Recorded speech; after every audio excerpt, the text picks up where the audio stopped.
여호수아서 말씀 같이 보겠습니다. 여호와의 종 모세가 죽은 후에 여호와께서 모세의 수종자 눈의 아들 여호수아에게 말씀하여 이르시되 내 종 모세가 죽었으니 이제 너는 이 모든 백성과 더불어 일어나 이 요단을 건너 내가 그들 곧 이스라엘 자손에게 주는 그 땅으로 가라.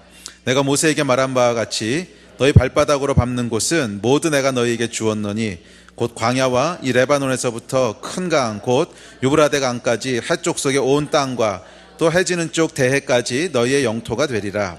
내 평생에 너를 능히 대적할 자가 없으리니 내가 모세와 함께 있었던 것 같이 너와 함께 있을 것임이니라.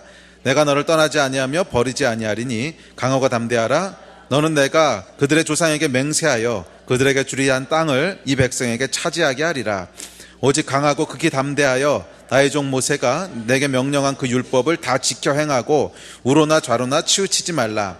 그리하면 어디로 가든지 형통하리니 이 율법책을 내 입에서 떠나지 말게 하며 주야로 그것을 묵상하여 그 안에 기록된 대로 다 지켜 행하라. 그리하면 내 길이 평탄하게 될 것이며 내가 형통하리라. 내가 내게 명령한 것이 아니냐? 강하고 담대하라. 두려워하지 말며 놀라지 말라. 내가 어디로 가든지 내 하나님 여호와가 너와 함께하느니라 하시니라. 아멘. 2015년도에 저에게 주신 말씀은 확장에 대한 말씀입니다. 하나님께서 우리의 모든 삶의 지경들, 삶의 영향력들을 더 넓히시고 확장해 주실 줄로 믿습니다.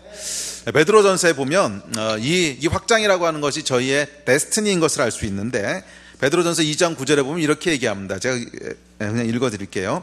오직 너희는 택하신 족속이요 왕같은 제사장들이요. 성경에 보면 이 구원받은 그리스도인의 아이덴티티에 대해서 얘기하는데 우리의 신분에 대해서 얘기하는데 뭐라고 얘기하냐면 왕이고 제사장이라는 거예요. 왕이고 제사장이라는 거예요. 이 두 가지가 우리의 아이덴티티입니다. 이 아이덴티티를 가지고 오늘 얘기를 좀 나누려고 하는데 저와 여러분은 어떤 존재라고요? 첫째 왕이고 둘째 제사장이라는 거예요. 네. 그것이 저와 여러분의 아이덴티티입니다. 그래서 이 왕이라고 하는 건 어떤 사람이지요? 다스리는 사람을 왕이라고 부릅니다. 그래서 뭐 제사장이라고 하는 건 하나님을 섬기는 거죠. 그러니까 하나님을 믿는 사람이 제사장이라고 하는 것은 당연한 것이죠. 하나님을 섬기는 사람들이니까. 그런데 제사장일 뿐만 아니라 또 하나의 아이덴티티가 있는데 그게 뭐예요? 왕이라는 거예요. 여러분 왕은 뭐 하는 사람입니까? 통치하고 다스리는 사람입니다. 그래서 모든 구원받은 자들의 데스티니는 뭐냐 하면 통치하고 다스리는 거라는 거예요. 뭔지는 모르겠지만 하여간 저와 여러분은 뭔가를 통치하고 다스리기 위해서 부름을 받았다는 거예요. 아멘. 그래서 창세기에 보면 처음에 아담과 하와를 창조하시고 하나님 뭐라 그러셨냐면 이렇게 말씀하셨어요. 하나님이 이르시되 우리의 형상을 따라 우리의 모양대로 우리가 사람을 만들고 그들로 바다의 물고기와 하늘의 새와 가축과 온 땅과 땅에 기는 모든 것을 다스리게 하자 하시고 뭐 하게 하신다고요? 네, 맞아요. 아담과 하와를 처음에 창조하시고 대답하려면 크게 하세요. 뭐 한다고? 이거 훈련이 안 돼가지고 크게 뭐 한다고? 그렇죠. 그래서 아담과 하와를 만드시고는 이 사람들에게 어떤 이 사람을 만드신 이유를 설명하시는데 뭐라고 설명하시냐면 이 물에 있는 것과 그러니까 바다에 있는 물고기와 하늘의 새와 가축과 온 땅에 기는 모든 것들을 뭐하게 하자? 다스리게 하자라는 거예요. 그래서 하나님이 사람을 창조하신 목적은 명확합니다. 그것은 뭔가를 다스리게 하기 위해서였던 거예요. 예, 하나님이 창조하신 세상을 다스리게 하기 위해서 저와 여러분을 창조했다는 거예요. 그러면 여러분 이 신약에서 얘기하고 있는 왕 같은 제사장이라고 했을 때는 이 창세기의 이 말씀에부터 이어지는 겁니다. 그러니까 저와 여러분 하나님 나라에서 왕인데 무엇인가를 다스리는 왕이라는 거예요. 믿으십니까? 네, 저와 여러분은 단순히 제사장일 뿐만 아니라 하나님을 섬기는 거 뭐 당연하죠. 그건 구원받은 사람들이 당연한 어떤 의무지만 그것뿐만이 아니라 뭔가를 통치하고 다스리는 사람이라는 거예요. 이 아이덴티티가 여러분의 삶을 결정할 줄로 믿습니다. 아멘. 그래서 여러분 하나님께서는 우리를 왕, 즉 다스리는 사람으로 불렀는데 그렇다면 무엇을 다스릴까요? 우리에게 주신 영토를 다스리는 겁니다. 이 왕이라고 해서 여러분 아무거나 다 다스리는 건 아니죠. 예를 들면 옛날에 이제 프랑스에는 프랑스 왕이 있었고 영국엔 영국 왕이 있었고 뭐 독일엔 독일 왕이 있었는데 프랑스 왕이 나는 왕이니까 그리고 영국에 가서 영국을 다스리려고 그러면 어떻게 됩니까? 큰일 나지요. 거긴 다스릴 수 있는 땅이 아닙니다. 왜냐하면 자기 땅이 아니거든. 왕에게 있어서 중요한 건 뭐냐면 자기 땅을 다스리는 거예요. 그래서 왕은 자기의 영토가 어디까지인지가 분명해야 됩니다. 그렇지 않고 어디까지가 자기 영토인지를 모르고 뭐 프랑스 왕이 영국 가서 왕 노릇하라 그러면 뭐 이러면 아주 곤란해지듯이 영적으로도 마찬가지입니다. 저와 여러분이 하나님 나라의 왕으로 부름받았다고 했을 땐 무언가 통치하는 자로 다스리는 자로 부름을 받았는데 어디까지를 다스리는지가 먼저 명확해져야 돼요. 저와 여러분이 주신 땅이 어딘지를 알아야 된다는 거예요. 예. 예, 그렇지 않으면 이 다스리는 사회에서 큰 낭패를 보게 됩니다. 이 나한테 주신 땅이 아닌데 내가 월권행위를 해서 다른 사람 땅을 다스리려고 한다. 이래도 문제고, 아니면 나에게 주신 땅인데 내가 다스리지 않고 있어도 문제고, 하여간 우리가 왕으로서 뭔가를 다스리기 위해서는 우리의 영토가 어디까지인지를 정확하게 알아야 돼요. 예. 그래서 오늘날 하나님께서 우리를 왕이라고 하셨을 때 첫 번째 중요한 것은 영토인데, 특별히 우리가 어디까지를 다스려야 되는지 이것을 명확하게 아는 것이 중요합니다. 이것을 영토 또는 땅이라고도 부르고 뭐 다른 표현으로는 권위다 또는 영적 권위라는 말로 표현하기도 합니다. 오토리티가 있다는 거죠. 그 얘기는 뭐냐면 하나님께서 내가 이 다스린다고 하는 것은 어떤 물리력으로 통치하는 게 아니죠. 이건 영적인 얘기이기 때문에 영적인 영향력을 미칠 수 있는 어떤 범위들을 주셨다는 거예요. 그렇죠. 그래서 내가 어디까지 다스릴 수 있습니까? 그 얘기는 뭐냐 하면 나의 영적인 영향력이 어디까지 미칠 수 있습니까? 하는 거하고 같은 말이에요. 그래서 이것을 권위 또는 영적 권위라고 부르기도 합니다. 어쨌거나 사람마다 이 정해주신 영적인 영향력을 미칠 수 있는 범위들이 있다는 거예요. 이해가 되십니까? 예. 그래서 하나님 나라에서 가장 작은 영토를 다스리는 사람은 어떤 사람이냐면 영토가 자기 자신뿐인 사람이 있어요. 그러니까 이것 이하는 없죠. 가장 작은 것은 이제. 근데 뭐 실망하실 건 없습니다. 하나님의 나라는 처음부터 큰 영토를 맡겨놓고 이 영토를 네가 다 다스려라 이러는 게 아니죠. 처음부터 어떤 사람을 담임 목사로 세워놓고 여기 있는 사람 네가 다 영적인 영향력을 미쳐 이렇게 하는 게 아니듯이, 처음에 우리가 하나님 나라에서 거듭나게 되면 당연히 우리에게 주어진 영토는 뭐예요? 나 자신입니다. 그래서 내 안에 먼저 하나님의 영향력을 미치는 거죠. 하나님 나라의 영향력을 내 안에서 먼저 실현하는 거죠. 그래서 하나님의 삶의 방식들을 익히고 하나님 나라의 문화대로 살아가고 하나님 나라의 가치들을 갖게 되고, 하여간 내 안에 먼저 하나님 나라에 대한 영향력을 미치는 거죠. 그래서 처음에 사람이 거듭나고 예수를 믿게 되면 그 사람에게 주어지는 영토, 그러니까 네가 통치해 그리고 다스리는 영토가 주어지는데, 그건 뭐예요? 나 자신이라는 거예요. 그런데 나 자신을 통치하고 다스리는 것을 충성되게 잘하다 보면 하나님께서 그 범위들을 확장시켜 주십니다. 그래서 성경에도 보면 이 충성된 종에게 처음에는 한 고을 다스리라고 했다가 조금 더 충성되면 2고을 맡기고 더 충성되면 5고을 맡기고 뭐 이렇게 맡기듯이 우리에게 충성되게 다스려봐. 그리고 먼저 나 자신이라고 한 영토를 주세요. 근데 여기를 충성되게 하나님의 법대로 잘 다스리면 그 다음에 우리의 영토가 확장됩니다. 뭐 그 다음에는 아마 가장 쉬운 게 내 이웃이나 가정으로 확대되겠죠. 그래서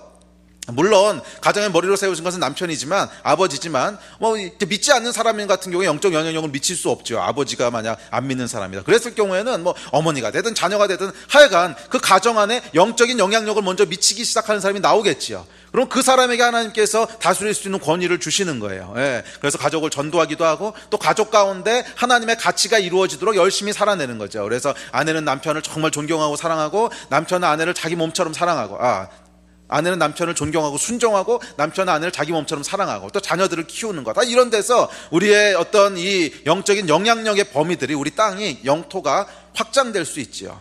그러다가 이제 일터에서 일하는 사람, 회사에서 일하는 사람은 뭐 자기 팀을 이루는 팀장이다. 그럼 자기 팀에 있는 사람들이 자기 어떤 영토가 될 수도 있습니다. 뭐 항상 그렇게 되는 건 아니지만 자기 팀의 영토가 될 수도 있죠. 그래서 자기가 선한 하나님의 영향력을 가지고 자기와 함께 일하고 있는 팀원들을 정말 사랑으로 돌보고 배려하고 세우고, 그래서 거기에 하나님의 영향력들을 계속 미치면 이 팀이 이제 나의 영토가 되는 거고, 또 회사를 운영하는 CEO라면 자기 회사 안에서 정말 성경적으로 기업을 운영하고 정말 그 직원들을 아끼고 배려하고 사랑하고, 그래서 그 안에 정말 하나님 나라의 가치들과 하나님 나라의 문화들을 충분하게 영향을 미치게 된다면 그 회사 전체가 자기의 어떤 영토가 될 수도 있겠지요. 자, 어쨌든지 간에 또 교회에서 만약 셀을 섬기고 있는 셀 리더다 그러면 당연히 셀에 맡겨주신 그 사람들에게 영적인 영향력을 미치라는 거죠. 직접적으로 영적인 영향력을 미쳐야 된다는 거잖아요. 그래서 자기 셀이 어떤 자기에게 허락하신 영토가 될 수 있겠고, 또 담임 목사 같은 경우에는 이 교회 안에 주신 성도들이 아마 제가 영향력을 미칠 수 있는 범위겠지요.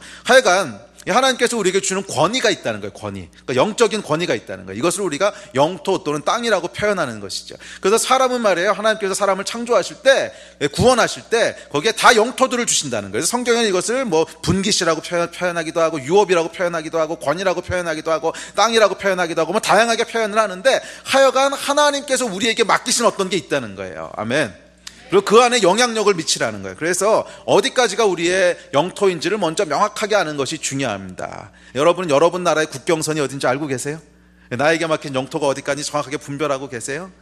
왕으로서의 통치는 이거 분별하는 것으로부터 시작해야 됩니다. 그렇지 않고 나에게 주신 용토를 막 넘어간다든지. 그러니까 예를 들면 제가 목사지요. 그러니까 목사는 목양을 하라고 세우신 거잖아요. 그래서 우리 교회를 맡기셨어요. 그럼 제가 여기서 열심히 목양을 합니다. 근데 내가 목사라고 저기 옆에 있는 명성교회 가서 제가 목사인데 오늘 여기서 설교 좀 하겠습니다. 이러면 어떻게 되겠어요? 이건 이제 월권을 한 거죠. 그러니까 나에게 주신 권위 바깥을 넘어간 거지요. 그래서 하여간 우리가 통치하고 다스리려고 하면 나에게 주신 영역이 어디까지인지를 먼저 잘 분별하는 것이 필요합니다. 그리고 반대로 저에게 하나님께서 이렇게 담임 목사를 세우시고 교회를 이렇게 맡기셨으면 이 안을 제가 열심히 목양하고 하나님의 나라를 세워가야 되는 것이지, 이걸 만약에 간과하고 아무것도 안 하고 있다, 이것도 반대로 굉장히 이제 심각한 문제지요. 그래서 저와 여러분은 꼭 목사에게만 이런 영역을 맡기신 것이 아니라 모든 사람에게 뭐를 맡기셨다는 거예요? 통치하고 다스릴 수 있는 영역들을 맡기셨다는 거예요. 성경에 보면 모든 목회자는 왕같은 제사장 이렇게 얘기한 적 없어요. 모든 하나님의 백성들은 뭐예요? 왕이고 제사장이라는 거예요. 그래서 조금 모양은 다르고 형태는 다를 수 있어도 모든 사람들에게, 모든 거듭난 사람들에게 하나님께서 영토를 맡기셨다는 거예요. 믿으십니까? 이렇게 작아서 안 된다 그러지. 믿으십니까? 그래서 여러분은 다스려야 될 영토가 있는 분이십니다. 아멘. 우리 옆 사람에게 좀 선포해 주세요. 당신은 왕이십니다. 아멘. 자, 그렇다면 나의 권위 또는 나의 영토가 어디까지인가? 가장 쉽게 설명하면요, 내 말빨이 먹히는 곳까지가 내 영토입니다.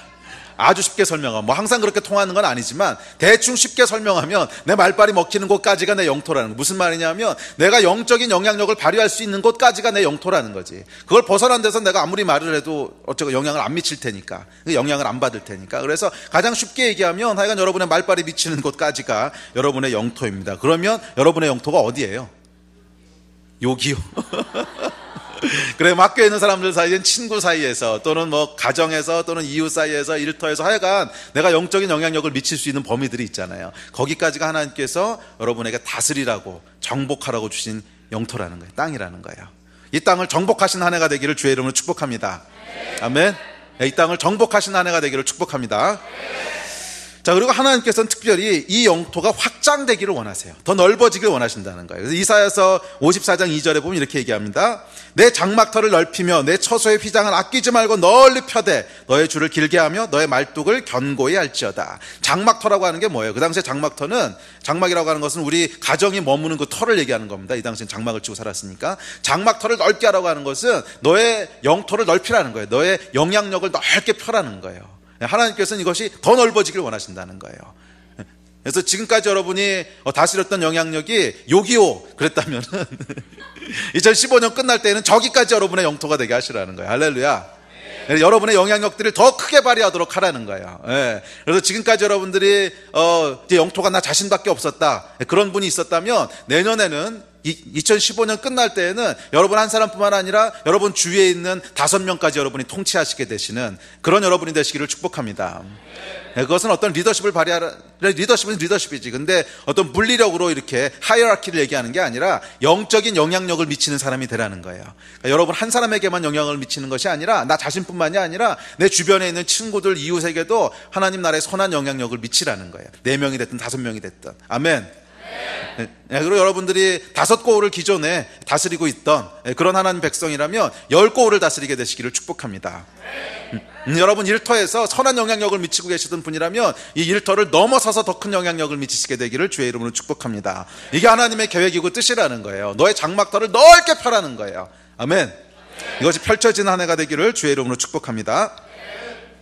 자, 그런데 이것은 단순히 어떤 확장하고 장막터를 넓게 펴라고 하는 것은 뭐 교회가 부흥해서 사람 숫자가 많아지거나 사업이 더 커지거나 이런 것만을 의미하는 것은 아닙니다. 이것은 영적인 얘기이기 때문에 아주 정확하게 표현을 하면 영향력이 장막터를 넓게 펴라는 것은 어떤 수적인 부흥이나 크기가 커지는 것, 뭐 결과적으로 그렇게 될 수는 있어요. 그런데 이것 자체가 본질은 아니고, 본질은 뭐냐 하면 하나님 나라의 영향력을 더 멀리 펼치라는 거예요. 그러니까 여러분 한 사람을 통해서 더 많은 사람들이 하나님 나라의 영향력을 받도록 하라는 거예요. 영향을 받도록 하라는 거예요. 이해가 되십니까? 그런 여러분 되시기를 주의 이름으로 축복합니다. 자, 두 번째, 우리는 왕일 뿐만 아니라 뭐예요? 제사장이에요. 그래서 이 얘기는 오늘 길게 안 할 텐데, 오늘 왕에 대한 얘기를 주로 할 텐데, 제사장은 뭐야? 하나님을 섬기는 사람이지요. 그래서 우리가 단순히 왕일 뿐만 아니라 왕 같은 제사장이라 그랬기 때문에 우리는 우리에게 어떤 통치를 맡기셨고 왕으로 세우셨다면 네가 원하는 대로 네 마음대로 그 나라를 다스려가 아니라 하나님을 섬김으로 다스리라는 거예요. 그래서 우리는 뭘 해야 돼요? 우리가 통치하고 다스리는 영역 가운데 하나님은 어떤 분이신지, 하나님이 통치하는 법은 뭔지, 하나님 나라의 문화는 뭔지, 하나님께서 사람을 어떻게 대하시는지, 하나님 나라의 사람들은 어떻게 살아가는지, 이 하나님의 선한 영향력들을 제사장으로서 이 나라 가운데 잘 흘려보내야 된다는 거예요. 이것이 하나님 나라의 왕으로 섬기는 것인 줄 믿습니다. 그래서 왕 같은 제사장으로 우리는 두 가지 사명을 가지게 되는데, 첫째는 영토를 계속 확장하는 것이고, 어디까지? 하나님이 허락하시는 곳까지 우리의 영향력들을 계속 확장하는 것이고, 둘째는 그 영토 안에 하나님의 나라를 세워가는 거예요. 선한 영향력들을 통해서. 아멘. 그 일이 이루어지기를 축복합니다. 자, 기억하십시오. 여러분의 부르심은 왕이고요. 왕에게 요구되는 것은 뭐라고? 땅이에요. 땅이 없으면 왕이 아니야. 물론 자기 나라를 전부 다 잃어버리고 망한 왕도 있긴 하지만 그건 이름만 왕이지 실제로 왕이 아니죠. 왕은요, 한 사람이 됐든 10사람이 됐든 하여간 자기가 다스리는 사람이 있어야 왕이야. 그래서 다스리는 영토가 있어야 왕이라는 거예요. 이 얘기를 여러분 바꿔 얘기하면, 시험 들지 말고 잘 들으십시오. 아무도 다스리고 있지 않은 사람은 하나님 나라 백성이 아니라는 거야. 다스리는 땅이 하나도 없는 사람은 하나님 나라 백성이 아니라는 거예요. 물론 처음에 우리가 갓 태어났을 때, 갓 예수를 믿었을 때는 영토가 나 하나밖에 없습니다. 그래서 이 성경에도 보면 하나님 나라는 겨자씨 같다 그러잖아요. 처음부터 큰 걸 맡기시는 건 아니에요. 그렇지만 우리가 정상적인 그리스도인이라면, 정상적으로 거듭난 사람이라면 어떻게 돼야 되냐면, 우리가 다스리는 영토가 1년 지나면 조금 더 넓어지고, 또 1년 지나면 조금 더 넓어지고, 그래서 나의 영향력을 누군가에겐 계속 미치고 있어야 왕이지. 1년 지나고 10년 지나고 20년 지나도 계속 다스리는 영토가 나 하나야. 그러면 미안하지만 이건 좀 문제가 있는 거라는 거예요. 우리는 왕 같은 제사장이라 그랬거든. 그러면 여러분의 다스리는 영토들이 계속 확장되어지기를 주의 이름으로 축복합니다. 그래서 구약에도 보면 이 하나님께서 누군가를 아멘 소리 좋다. 그래. 누군가를 왕으로 세우실 때는 반드시 그 얘기해 주시는 땅이 있어요. 이것을 유업 분깃이라고 부르기도 하는데, 하여간 그리고 그리스도인의 이야기는 여기서부터 시작됩니다. 내 땅이 있다는 것을 깨닫는 것부터 시작돼.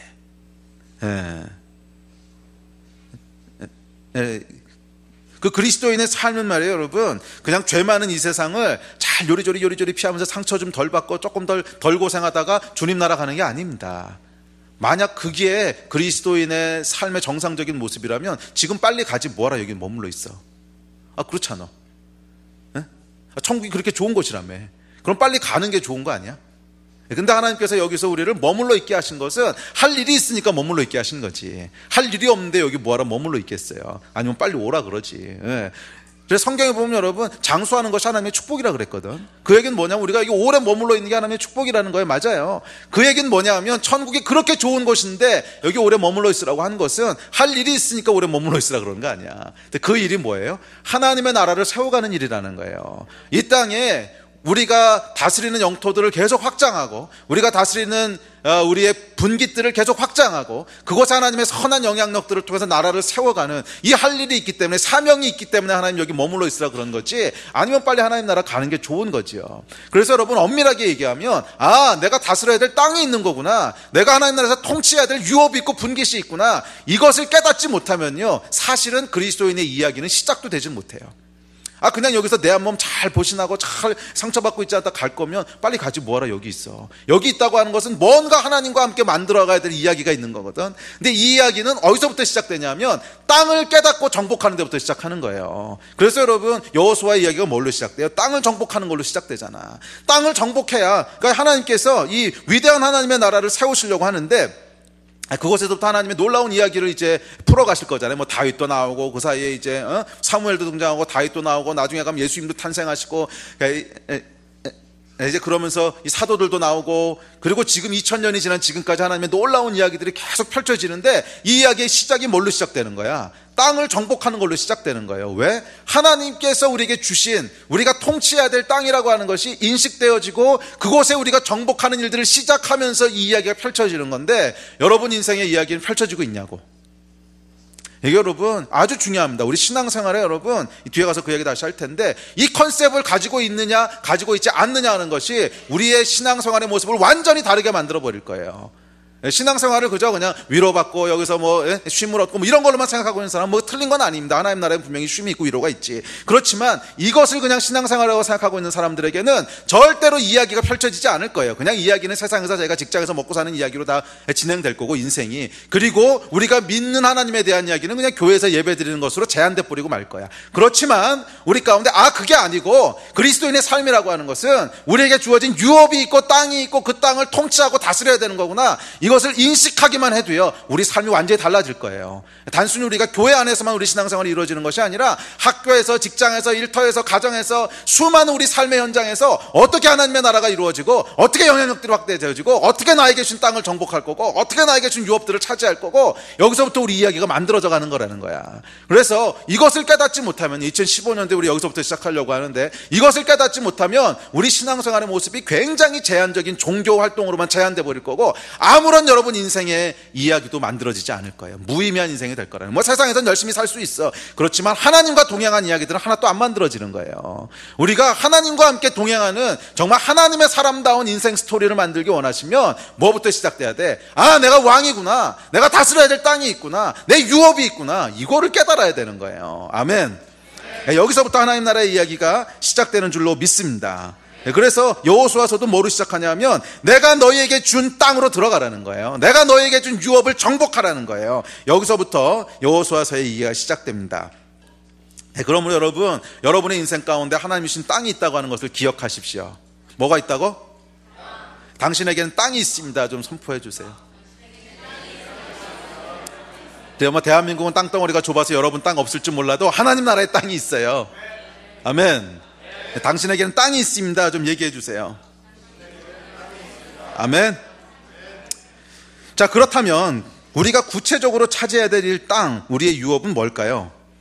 여기에 대해서 CCC를 처음 창시한 빌 브라이트 박사하고 YM을 처음 창시했던 로렌 커닝햄 목사님하고 거의 동시에 받았던 말씀이 있어요. 우리에게 잘 알려져 있는 세븐 마운틴이라고 하는 7대 영역 또는 7산 뭐 이렇게 부르는 건데 이것은 뭐냐면 우리의 삶을 이렇게 바라보니까 우리 사회를 구성하는 몇 가지 영역들이 있더라는 거예요.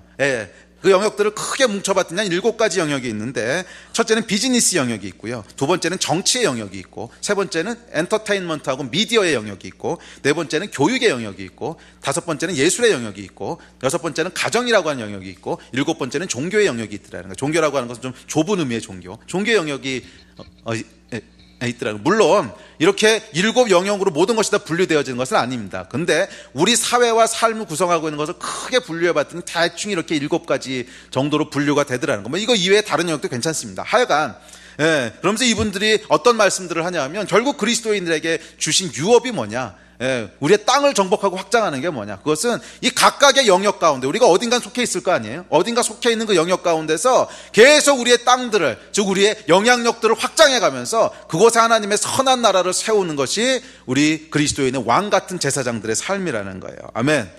이것을 우리가 소위 문화명령이라고 부르죠.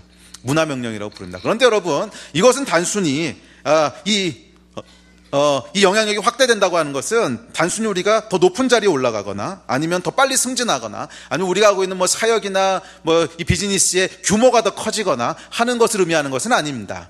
결과적으로 그렇게 될 수는 있어요. 결과적으로 따라올 수는 있는데 이것을 확장이라고 부르는 건 아니에요.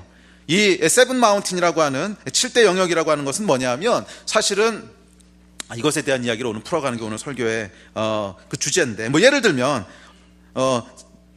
제가 아는 집사님 한 분은 정말 신실하신 분이시고 믿음의 사람인데 이분이 직장에 이제 갓 들어가서 그냥 말단 직원이에요. 말단 직원인데 정말 그 정직하고 부지런하고 책임감 있게 일함으로 말미암아 회사 전체의 문화를 뒤바꿔 놓은 분이 계세요. 그럼 여러분, 이분은 그 영역을 정복한 거야, 아니에요? 정복한 거라는 거예요. 그러니까 꼭 우리가 높은 지위에 올라가야만 큰 영향력을 미치게 되는 게 아니라는, 이게 이제 이 7대 영역이라고 하는 게 여러분, 이게 어제 오늘 나온 말은 아니거든요. 7대 영역이라고 하는 말이 나온 지도 벌써 수십 년 지났고, 한국에서도 사실은 제가 중고등학교 때부터 이런 메시지를 듣고 자랐어요. 제가 중고등학교 때, 대학교 때 저를 이끌어 주셨던 목사님은 지금도 굉장히 유명한 분인데 이름만 대면 다 아는 분인데, 이분이 고지론이라고 하는 말씀을 하시면서 이 너희가 높은 데로 올라가서 이 사회에 중요한 영향력을 미쳐라. 이걸 가지고 저희들을 계속 도전을 하셨어요. 제가 중학교 때, 고등학교 때, 대학교 때 이 메시지에 정말 엄청 은혜를 받아서 맞아, 나도 이 사회를 정복할 거야. 하나님의 나라를 정복할 거야. 그래가지고 우리 동기들이 정말 엄청 열심히 살았어요. 엄청 열심히 살아서 다들 성공을 했어요. 그래서 제가 느끼기에는 저희 나이 또래에서 지금 가장 앞서가는 사람들이 됐고, 아주 높은 지위까지 올라갔고, 다들 뭐 대학 다닐 때 이미 고시 패스하고 뭐 서울대 수석 졸업하고 막 이러면서 굉장히 약간 탁월한 사람들이 됐거든요. 근데 탁월한 사람들이 돼서 사회 지도층까지 올라는 갔어. 근데 거기까지야, 거기까지. 거기서 선한 영향력은 못 미쳐. 그게 좀 이상한 거예요. 예. 그리고 제가 지난 한 20, 30년 동안에 한국에서 있었던 이 세븐 마운틴에 대한 메시지들을 다시 생각해 볼 수밖에 없게 만들었던 것이 20년을 열심히 청년들을 격려해가지고 여기까지 하고, 그때 청년들이 지금 저처럼 중장년이 됐는데 이건 결론부터 얘기하면 실패했다는 거예요. 그래서 우리 동기들이 요즘 이렇게 모이면, 동기들 중에 아주 목회하는 친구들이 있어요. 목회하는 친구들이 모이면 우리 솔직하게 얘기하자. 우리 청년 때 받았던 그 비전이 성공한 거냐 실패한 거냐. 그럼 다들 실패했다는 거예요. 높은 곳까지는 올라갔는데 실제 선한 영향력을 미치냐? 못 미친다는 거지. 왜 그러냐? 그래서 왜 그런가 봤더니 올라가느라고 다 지쳐서 더 이상은 영향력을 미칠 여력이 없어. 거기까지 올라가느라고 탈진을 해버려가지고서. 그러면서 제가 이것을 다시 한번 돌아볼 수밖에 없게 됐어요. 이게 분명히 이 영역 가운데 들어가서 선한 영향력을 미쳐야 되는 건 맞거든. 근데 왜 이것이 실패하냐는 거예요. 거기서 우리가 한 가지가 중요한 사실을 깨닫게 되는데, 그건 뭐냐면 우리가 이 영향력을 미친다고 하는 것이 세속적인 가치하고 계속 짬뽕이 되는 거야. 믹스가 되는 거야. 그래서 바벨론의 논리로 계속 올라가려고 그래요. 그러니까 바벨론의 논리는 뭐냐면 높은 데 올라가야 되고, 큰 힘을 얻어야 되고, 더 많은 영향력을 미쳐야 되고, 사이즈가 커져야 되고, 이게 바벨론의 논리거든. 그러니까 세상의 논리거든. 근데 이거를 가지고 하나님 나라를 확장하려고 그러는데 이렇게 해서는 아무 일도 안 일어난다는 거야. 우리가 해야 될 건 뭐냐면 하나님이 주신 사명을 가지고 충성되게 그 일을 했을 때 결론적으로 그런 것이 일어날 수는 있어요. 결과적으로 그런 게 일어날 수 있어. 뭐 예를 들면 여러분, 정말 거듭난 사람으로 정말 성실하게 말씀대로 사는 사람이 회사에서 일을 한다면 그 사람이 여러분 일반적으로 특별한 경우는 좀 다를 수 있겠지만 일반적으로 여러분 이 사람이 회사에서 인정을 받을까요? 안 받을까요? 일반적으로 받겠지. 뭐 다 그렇다는 건 아니에요. 왜냐하면 그 상사가 뭐 지독한 안티 크리스천이어가지고서 성실하게 일하는 거를 막 그냥 이렇게 할 수도 있지만, 일반적으로 말이에요. 일반적으로 여러분, 성경의 원리가 뭐예요? 오리를 가라 그러면 십리가 주는 거잖아. 그 이야기는 뭐냐면 상사가 5가지 시키면 10가지를 한다는 거야. 그러면 상사가 좋아하겠어? 안 좋아하겠어? 당연히 좋아해야 정상이잖아. 그래서 정상적인 그리스도인이라면, 정말 믿음이 있는 사람이라면 어떤 평가를 받아야 되냐면, 야, 너는 예수 믿는 거 빼고는 진짜 마음에 든다. 이 평가를 받아야 정상인 거지. 예수 믿는 것만 빼면 진짜 마음에 드는데 그거 하나 때문에 막 이 평가를 받으면 할렐루야, 여러분, 그 정상적인 평가를 받은 겁니다. 근데 반대로 어떤 평가를 받냐면, 저놈은 내가 그럴 줄 알았어. 이 평가를 받으면 이건 뭔가 잘못 살고 있다는 증거지. 그래서 약간 결과적으로는 어떻게 될 수 있냐면, 우리가 예수를 믿고 정말 하나님 나라의 사람으로 살아가면 결과적으로는 우리가 뭐 성공할 수도 있고 높은 데 올라갈 수도 있고 더 많은 영향력을 미치게 되는 결과가 나올 수는 있어요. 그렇지만 그것을 타겟으로 올라가는 것은 뭐예요? 이건 바벨론 시스템이라는 거예요. 그래서 여러분, 이게 굉장히 중요한 차이예요. 그게 뭐 목사님 엎어치나 매치나 약간 영향력만 미치면 되는 게 아닙니까? 아니요. 우리 세대가 30년 실험해봤는데 안 되더라는 거예요. 그렇게 해서는. 가장 중요한 차이는 뭐냐면 우리의 동기예요. 동기. 어디서부터 시작하냐 해서 오늘 이제 그 이야기를 할 텐데, 우리의 동기는 높은 데 올라가는 게 동기가 아니라는 거야. 큰 사이즈를 만드는 게 동기가 아니라는 거야. 이거는 바벨론 시스템이 다 하고 있는 얘기고, 좋은 대학 가라, 뭐 좋은 데 취직해라, 대기업 들어가라, 뭐 거기서 네가 높은 데 올라가라, 그래서 영향력을 미쳐라. 이건 다 구라야. 이렇게 해서 성공한 사람 한 명도 없었어요. 왜? 거기 올라가는 것이 진짜 동기지, 거기서 선한 영향력을 미치는 게 동기가 아니거든. 사람이 얼마나 여러분 얍삭한 존재인지 아세요? 이렇게 해가지고 다 실패했어요. 이게 우리 세대가 했던 실패야. 이거 왜 또 따라하려고 그래? 이거 해봐야 안 돼요. 이거는 절대 선한 영향력 안 나와. 그러면 여러분, 어디서 진짜 선한 영향력이 나오는가? 나에게 주신 영토예요. 충성되게 일하는 거예요. 충성되게. 뭐 예를 들면 이 7대 영역만 여러분 전부가 아닙니다. 뭐 여러분들이 8대 영역 만들고 싶으시면 만들어도 되고요. 20대 영역 만들고 싶으면 만드셔도 돼. 7대 영역이라고 하는 것은 그냥 크게 분류해 놓은 거고, 하여간 나에게 주신 땅이 어딘지를 우리가 명확히 알고요. 이 땅에서 최선을 다하고 이 땅에서 정말 하나님 나라를 실현시키려고 할 때, 거기서부터 하나님이 충성된 섬김을 통해서 우리의 영향력을 확장시키시는 거예요. 예를 들면 제가 잘 아는 정말 존경하는 장로님 중에 이 첫아이가 뇌성마비로 태어난 장로님이 계세요. 근데 이 첫아이가 거의 제 나이 또래가 됐어요. 그러니까 40년이 훨씬 넘어갔는데, 중증이에요. 그래서 말도 못하고 똥오줌도 계속 지금까지 갈아줘야 되고, 하여간 누군가가 24시간을 투자하지 않으면 얘는 살 수 없는 아이예요. 그러니까 이 장로님이 사실은 굉장히 열정이 있으신 분이시고 정말 하나님 나라를 위해서 살고 싶으신 분이신데, 이 아이가 딱 태어나는 순간 모든 것이 묶여버리죠. 그렇잖아요. 두 분 중에 한 분은 이 아이를 풀리 돌봐야 되고, 그래서 이 사모님은 거의 평생을 숨어 사시면서, 거의 평생을 외부 일들은 못 하시면서 이 아이 돌보는 것만을 하셨어요. 아이 돌보는 것만을. 예. 그런데 정말 놀라운 건 뭐냐면, 이분이 이 아이를 그냥 이 원망과 한탄 속에서 키운 게 아니고요, 이것이 나에게 주신 땅이구나 하는 걸 인식한 거예요. 이 아이 하나를 내가 정말 사랑과 희생으로 돌보는 것이 나에게 주신 유업이고 땅이구나. 그래서 40년을 그렇게 하셨을 때 그것이 결과적으로는요, 많은 사람들에게 감동이 되고, 하나님 나라의 가치라고 하는 게 저런 거구나. 한 사람을 살리기 위해서, 한 사람을 우리가 섬기기 위해서 자기 인생을 40년, 50년을 아무것도 아닌 것처럼 희생하는 게 저게 정말 하나님 나라의 가치구나. 많은 사람들이 도전이 되고요, 감동이 되고, 하나님의 나라가 저런 거구나. 어마어마한 영향력을 미친다는 거예요. 여러분 잘 기억하세요. 높은 곳에 올라가서 크고 화려하게 영향력을 미치는 게 하나님 방식이 아니에요. 그거는 결과적으로 그렇게 될 수는 있어요. 이걸 부인하는 건 아닙니다. 결과적으로 여러분 그런 자리까지 올라가십시오. 하지만 그게 하나님 나라의 본질이 아니에요.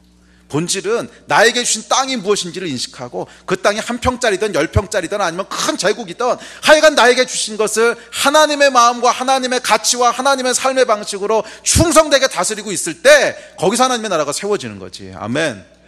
그래서 여러분 보시면 땅을 정복하기 이전에 내게 주신 땅이 어딘지를 명확하게 아는 게 중요하다는 거예요. 그래서 오늘 여호수아서에도 보면 반복적으로 얘기하는 게 뭐예요? 내가 내게 준 땅으로 가라. 내가 내게 준 땅으로 가라. 내게 준 땅은 여기서부터 여기까지니 내가 내게 준 땅으로 가라. 계속 이 말씀하시잖아. 이해가 돼요? 그런데 참 재미있는 것은 여호수아에게 주신 하나님이 이제 주셨던 땅은 가나안 땅이라는 거예요. 가나안 땅. 이 가나안 땅이 성경에서는 덕과 꿀이 흐르는 땅이 어쩌고저쩌고 나오지만 사실은 별로 좋은 땅은 아니거든요. 가보신 분은 알겠지만 광야고요, 별로 그렇게 쓸모있는 땅이 아닙니다. 만약 정말로 하나님께서 큰 영향력을 미치려고 했다면 애굽이나 바벨론이나 아시리아나 이런 땅을 주셨으면 단방 큰 영향력을 미칠 수 있지. 근데 하나님께서 재밌는 것은, 네가 가서 하나님의 나라를 세울 거다, 너는 가서 내가 주는 땅을 정복해라 그러면서 애굽을 주시거나 바벨론을 주신 게 아니고 가나안을 주셨어. 별로 볼품없는 초라한 땅, 평범한 땅. 근데 여호수만 그런 게 아니고 예수님도 그러셨어요. 예수님 이 땅에 오실 때 예수님이 영향력을 미치러 오신 거 아니야. 하나님의 나라를 이 땅 가운데 세우려 온 거 아니야. 그랬으면 이왕이면 페르시아의 왕자로 오시든지 아니면 바벨론의 임금으로 오시든지 그러면 좋은데, 가장 별 볼 일 없는 초라한 땅, 가나안 땅, 아무도 주목하지 않는 땅, 그 땅에요, 그것도 마국간에 오셨단 말이야. 여러분 이 메시지가 뭔지 아시겠어요? 하나님은 삐까뻔쩍한 곳에 하나님의 나라를 세우시는 것이 아니에요. 초라하고 평범한 곳에 위대한 하나님의 나라를 세우시는 거지. 많은 사람들이 여러분 왜 이 7대 영역 7대 영역 하면서 실패하는 줄 아세요? 위대한 곳에 위대한 나라를 세우려고 그래. 바벨론 위에 더 큰 바벨론을 세우려고 그러고, 애굽 위에 더 큰 애굽을 세우려고 그래. 이름만 하나님의 이름으로 바꿔서. 이렇게 해서 이루어지는 게 아니라는 거야. 하나님의 나라는 어떻게 이루어져요?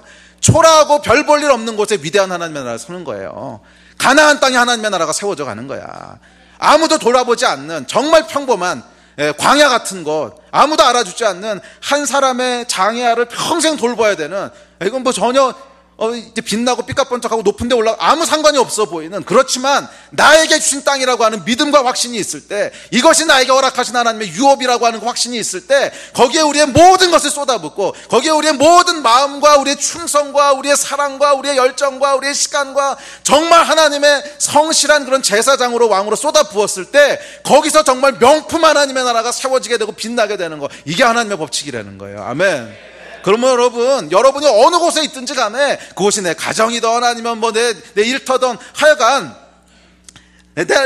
나에게 주신 나에게 허락하신 하나님의 유업이 있고 땅이 있단 말이야. 거기에 여러분의 모든 것을 쏟아 부으시는 거예요. 충성되게 정말 하나님에 대한 열정을 가지고 하나님 나라에 대한 비전을 가지고 쏟아 부었을 때, 정말 별 볼 일 없고 초라하고 평범해 보이는 그냥 가정 하나 일 수도 있고, 어떨 땐 한 사람이 될 수도 있고, 어떨 땐 조그만 회사가 될 수도 있고, 아니면 내가 일하는 일터가 될 수도 있고, 하여간 거기에 여러분들의 모든 것을 쏟아붓고 충성됐을 때 거기서부터 뭐예요? 위대한 하나님의 나라가 세워지기 시작하는 거예요. 그리고 이것이 드러나게 되는 순간 하나님께서 여러분의 영향력들을 확대시키셔서 결국 여러분들 높은 데까지 올라가게 하실 수도 있어요. 근데 그것은 그냥 사람마다 다른 거고, 어떤 사람은 평생 그냥 거기서 섬겨야지 하나님의 영광이 드러나는 사람도 있고, 어떤 사람은 그것을 통해서 높이 올라가야 하나님의 영광이 드러나는 사람도 있고, 그것은 각 사람의 데스티니고.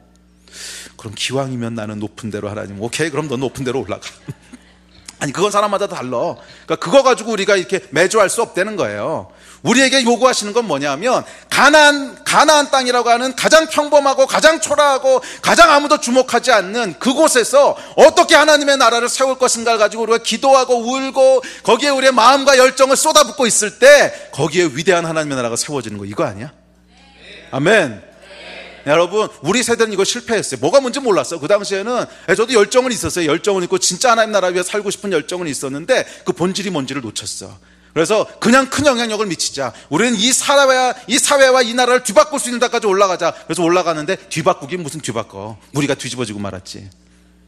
이렇게 해서 이루어질 수 있는 싸움이 아니더라는 거야. 이 싸움은 여러분, 첫째 뭘 알아야 돼요? 나에게 주신 땅이 어딘 줄 알아야 되고, 그 땅의 속성은요, 애굽이나 바벨론처럼 화려한 곳이 아니야. 그것은 가나안 땅이야. 가나안 땅. 가나안 땅이라고 하는 초라한 것, 그러나 나에게 주신 것, 이거 하나에 우리의 모든 것을 충성되게. 그래서 여러분, 한 달란트 맡긴 사람이 그 한 달란트에 다 쏟아부었을 때 착하고 충성된 종이라고 그랬잖아. 근데 그거 가지고서 이거 가지고 뭐 하겠어, 그러고 이런 사람은 결국 하나님 나라에서 쓸모없는 사람이 되는 거예요. 그러면 여러분, 우리의 가나안 땅을 하나님의 나라로 세우시기를 축복합니다. 아멘. 그렇다면 여러분, 이제 여러분의 영토가 어디까지인지 보이세요? 이거 보는 것부터 시작해야 돼. 어떤 사람은 정말 영토가 자기 자신밖에 없는 사람도 있을 거야. 그럼 거기서부터 시작하십시오. 그게 지금 여러분의 영적 주소거든. 또 어떤 사람은 자기 가정인 사람도 있을 것이고, 어떤 사람은 자기 셀, 또 어떤 사람은 조금 더 넓게 지금 내가 있는 일터에서 영향력 미치는 사람도 있을 것이고, 그게 여러분의 현재 가나안이에요. 아멘. 그곳에 여러분의 모든 걸 쏟아 부으시라고. 무엇을 위해서? 하나님의 나라가 세워지는 걸 위해서. 그거 섣불리 막 넓히는 거 하려고 그러지 마세요. 그건 하나님 알아서 하실 거고, 거기에 여러분을 쏟아 부으시란 말이야. 이거 여러분 별거 아닌 것 같지만 이게 전부예요. 사실 이게 전부야. 이걸 이해해야 되는데 이게 전부야. 내가 무엇을 바라보고 있느냐, 드러나는 결과는 건 하나님이 하시는 거고, 내가 무엇을 바라보고 있느냐, 나에게 주신 땅, 이 가나안 땅에 전부를 쏟아붓고 있느냐, 아니면 이것을 계속 확대할 생각만 하고 있느냐. 이 두 번째는요, 필패예요. 필패. 저희 세대가 해봤어요. 이건 필패야. 이 확장은요, 이제 나중에 결론할 때 이 얘기 다시 하겠지만 하나님이 하시는 거야. 그거는 우리가 해야 될 건 뭐냐면, 나에게 주신 가나안 땅이 있으면 여기 쏟아 부어야지. 지금 나에게 주신 이 땅도 쏟아붓지 않고 있는데 확장하면 그 다음에 어쩌겠다고. 안 그래요? 지금 나에게 주신 이 땅도 통치를 제대로 못하고 있는데 이거 확장시켜 놓으면 어떻게 통치하겠다고. 그러면 여러분, 여러분에게 주신 가나안 땅이 어딘지를 명확히 보신 여러분 되시기를 바랍니다. 그것이 어떤 사람은 나 자신인 사람, 또 어떤 사람은 주변에 몇 명, 어떤 사람은 가정, 어떤 사람은 일터, 학교, 셀, 좋아요. DA 선생님이면 DA, 오케이, 좋아. 그러면 거기에 여러분의 모든 걸 쏟아붓는데 뭘 위해 쏟아붓는 거예요? 하나님의 나라가 세워지게 해주십시오. 이거 가지고 쏟아붓는 거야. 하나님의 영광이 드러나는 곳이 되게 해주십시오. 이거 쏟아붓는 거야. 그랬을 때 거기에 하나님의 영광이 드러나는 거예요. 기억하십시오, 여러분. 초라한 가나안 땅에 위대한 하나님의 나라를 세우는 거, 이게 하나님의 계획이에요. 아멘. 이 역사가 일어나게 되기를 주의 이름으로 축복합니다. 두 번째 확장은 뭐냐면 지상명령이야. 선교하는 거예요. 근데 이건 금요일에 계속 하고 있으니까 짧게 넘어가겠습니다. 만약 복음이 전혀 들어가지 않은 나라라면 7대 영역이고 이런 거 다 넌센스입니다. 아니, 아직 예수도 믿고 있지 않은데 무슨 7대 영역이야. 여기엔 먼저 복음이 선포돼야 돼요. 그래서 땅끝까지 복음을 증거하라 그랬죠. 이게 지상명령이죠. 선교하고 복음을 전해야 되는 거예요. 여러분, 전 세계 예수 믿는 사람이 몇 %나 될까요? 많이 잡으면 30%입니다. 카톨릭, 그 다음에 정교회, 신천지까지 다 쳐서 모든 이단을 다 합치면 약 30%예요. 근데 그 중에 개신교는 약 10%가 조금 안 됩니다. 그 중에 거듭난 개신교인들은 아마 한 5%에서 7% 정도 될 거예요. 그럼 나머지 90% 이상은 아직 예수를 모르는 사람들이라는 거예요. 그러니까 이 하나님 나라의 두 번째 확장의 의미는 뭐냐면, 복음이 아직 전해지지 않은 곳이면 거기 복음을 먼저 전해야 되는 거예요. 삶이 어쩌고 저쩌고, 이거는 복음이 전해진 곳에서 하는 얘기고, 복음이 전해지지 않는 곳은 복음을 전해야 됩니다. 이것을 지상명령이라 그래요. 그래서 이 성경에서 저에게 주신 큰 두 가지 명령은 이거예요. 문화명령과 지상명령이야. 이미 복음이 어느 정도 들어간 곳에서는 우리 삶의 현장에서 계속 하나님 나라를 확장시키는 것이고, 아직 복음이 들어가지 않은 지역에서는 지상명령을 가지고 땅끝까지 복음을 전하는 거예요. 아멘. 이 확장들이 이루어지는 한 해가 되기를 축복합니다. 근데 저도 이런 거 얘기할 때요, 참 마음 가운데 이 어려운 마음들이 있어요. 뭐냐 하면 오늘날 삶의 현장들이 참 쉽지 않다는 거죠. 우리 지난주에도 나눴지만 점점 삶의 현장들이 어려워집니다. 경제 위기 때문에요, 재정적으로 어려운 분들 많고, 또 뭐 건강의 문제, 관계의 문제, 남편 때문에, 자식 때문에, 하여간 우리 막 묻고 있는 이런 수많은 문제들이 있어요. 또 청년 세대에 나가면 청년 세대라고 마음이 편한가? 이 거룩한 백수의 세대에 일어날지다. 하여간 보면 백수들로 지내야 되는 기간이 점점 좀 늘어나잖아요. 옛날에는 대학 졸업하면 뭐 취직하는 거 당연하다고 생각했는데 요즘은 평균 취직이 4년이더라고요. 대학 졸업하고 나서 취직할 때까지 걸리는 평균 연수가 4년이에요. 그러니까 대학을 한번 더 다녀야 되는 거야. 그래서 우리도 대학부 말고 백수부를 하나 더 만들어야 될지도, 좀 좋은 용어가 없나 이게? 하여간 대학을 졸업하고요, 한 부서를 더 만들어야 될 형편이야. 근데 이것이 뭐 우리 교회만 그런 게 아니고 지금 우리 사회의 일반적인 모습이에요. 이것은 뭐 젊은 세대의 잘못만이 아니야. 지금 뭐 이야기하다 옆으로 세면 안 되니까, 하여간 뭐 이런 어려움 가운데 있다는 거죠. 그래서 이 교회에서 뭔가 비전을 제시하고 정말 우리가 하나님 나라를 세워갑시다, 정말 우리 비전을 가지고 한번 해봅시다 라고 얘기하려고 해도 삶의 현장들이 참 쉽지 않은 걸 아니까 마음 가운데도 부담이 돼요. 그래서 목사님 그래도 이렇게 스트레스 받으면서 세상에서 사는데 교회에 와서라도 좀 쉬면 안 될까요? 그리고 교회까지 와서 스트레스를 주시면 우리는 어디로 갑니까? 목사님이 교회까지 왔는데 목사님이 계속 우리를 쪼면 우리는 갈 데가 없나이다. 뭐 이 상황을 제가 모르는 거 아니지. 모르는 거 아니고 저도 참 마음이 아픕니다. 그리고 이 교회가 쉼을 주는 곳인가? 그건 맞는 말이거든. 교회는 쉼이 있어야 돼요. 쉼이 없으면 교회가 아니지. 이 쉼과 어떤 위로라고 하는 것은 교회의 아주 중요한 측면입니다. 이게 없어서는 절대 안 돼. 그런데 교회가 그냥 단순히 쉼만을 주는 곳이라면 여기에는 굉장한 문제가 있습니다. 왜냐하면 앞서도 얘기했지만 우리 삶은 계속 전쟁이거든요. 영적 전쟁이기 때문에 현상 유지라고 하는 게 안 돼. 쉬고 있으면 저기 와서 정복하는 거예요. 이건 제가 지난 한 30년 신앙생활하면서 깨달은 거예요. 우리 신앙은 현상 유지가 없어요. 쳐들어가서 전쟁에서 이기든지 아니면 뺏기든지 둘 중 하나야.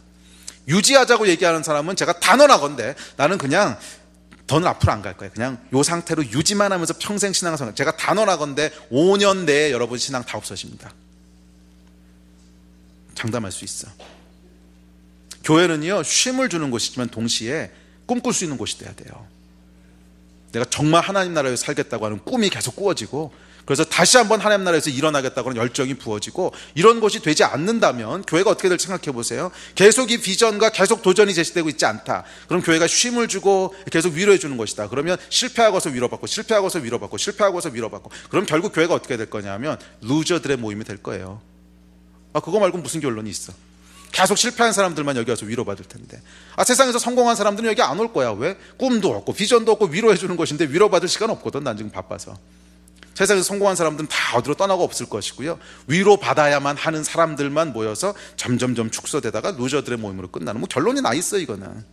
그래서 제가 마음에 참 부담이 되고, 그러면서도 맞아, 교회는 쉼을 주는 것이어야 된다고 하는 걸 동의하면서도 결코 멈출 수 없는 게 뭐냐 하면, 그럼에도 우리는 계속 꿈꿔야 된다는 거예요. 사람들이 실패하고 올 수 있어. 오케이, 그럼 우리 다시 한번 일어나서 나가자고. 아마 한 번 실패했다고 인생 끝나냐고. 우리 하나님께서는 너를 통해서 더 큰 일 하실 수 있다고. 우리 그 일 위해서 한번 뛰어봐야 되지 않겠냐고. 이 꿈이 계속 꾸어지지 않으면 결국 교회는 5년 지나고 10년 지나면 없어지는 거야. 아멘. 그러면 여러분, 우리 상황 가지고서요 계속 주저앉아 있지 맙시다. 위로도 제가 해드릴게요. 가끔 가다가 한 분께 2-3번 정도 위로 설교할 테니까 그걸로 만족하시고. 아멘. 그리고 우리 계속 앞으로 나가야 될 거 아니야. 언제까지 위로받고 계속 루저로 살 거야. 아멘. 우리는요 적극적으로 정복하라 그러셨고, 적극적으로 하나님의 영향력을 미치라 그러셨지, 그냥 루저로 사는 것을 평안을 누려라 이러신 적 한 번도 없어. 성경에 보면 하나님 나라의 영향력을 너희가 미치는 사람이고, 너희가 세상의 유일한 소망이고, 너희를 통해서 세상을 바꿀 거고, 세상은 너희를 통해서만 소망이 있고, 이게 성경의 메시지인데 이거 잃어버리고 나면 우리에게 뭐가 남느냐고. 이거 잃어버리고 나면 그냥 와서 세상에서 실컷 두드려 맞고 실컷 할 일 다 실패하고 나서 난 실패했는데 위로 괜찮아 이것만 하고 있을 거예요. 그럼 5년 뒤에 뭐가 남는데? 루저의 어떤 이것만 남을 거 아니야. 여러분 오해하지 마십시오. 교회는 실패한 사람들이 와서 위로받아야 되는 건 맞아요. 근데 위로받고 끝나는 것이 아니라 거기서 새 힘을 얻고 다시 일어나는 곳이 돼야 되는 거지. 아멘. 누구든지 아무리 실패했던 아무리 넘어졌던 누구든지 와서 거기서 위로받고 오케이 이건 1단계 좋아, 2단계가 되면 다시 한번 꿈꾸고 3단계가 되면 다시 한번 세상을 변화시킬 수 있다고 하는 비전을 가지고 나갈 수 있는 곳이 돼야 그것이 정말 살아있고 건강한 교회 아니겠어요? 여러분 이거 꿈꿔보고 싶지 않아? 만약 그게 아니라면 내가 뭐하러 여기서 이렇게 소리치고 있고 목회하고 있어. 아멘. 여러분 가운데 다시 한번 꿈꾸는 역사가 일어나기를 축복합니다. 저와 여러분을 통해서 하나님 세상 바꾸실 수 있어요. 믿으십니까? 교회만이 유일한 소망인 거 여러분 믿으십니까? 교회 말고 어디 통해서 하나님이 세상을 바꾸시겠어?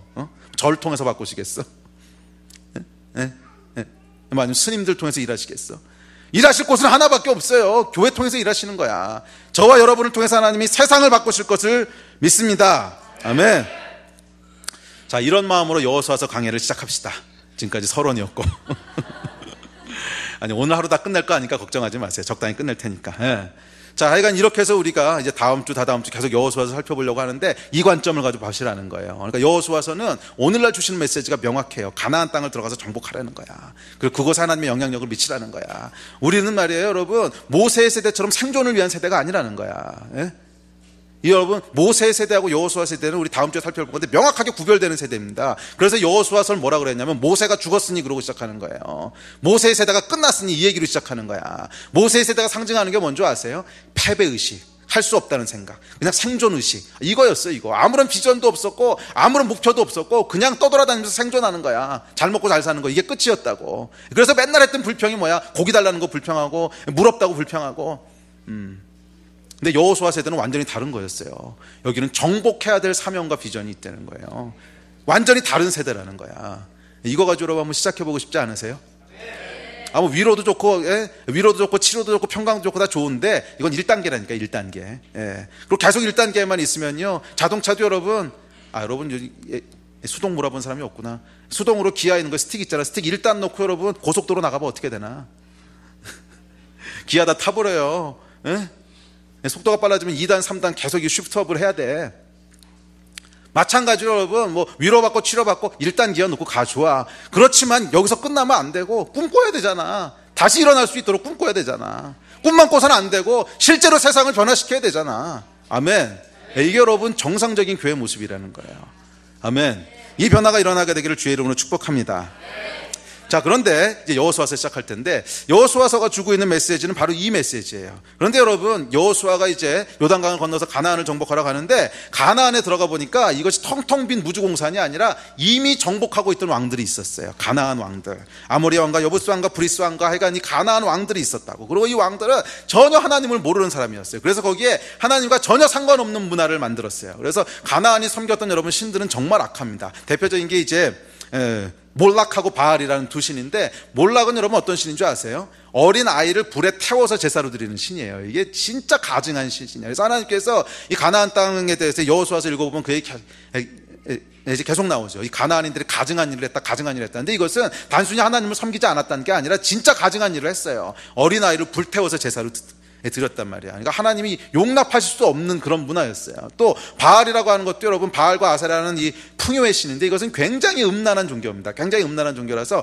남녀의 어떤 성관계를 통해서 제사를 드렸어요. 그래서 그 제사 드리는 사원에 가보면 그 여사제들이 있었는데, 여사제들이 누구냐면 창기예요. 창녀들을 이렇게 데려다 놓고 거기서 성관계를 맺으면서 이 다산을, 이제 그래서 여러분 이게 나중에 가보면, 이 구약 역사에 가보면 계속 이스라엘 백성들이 바알을 섬기잖아. 바알을. 이거 여러분 이상하지 않으세요? 아니 멀쩡하게 여호와 하나님이 있는데 왜 자꾸 바알을 섬기냐고.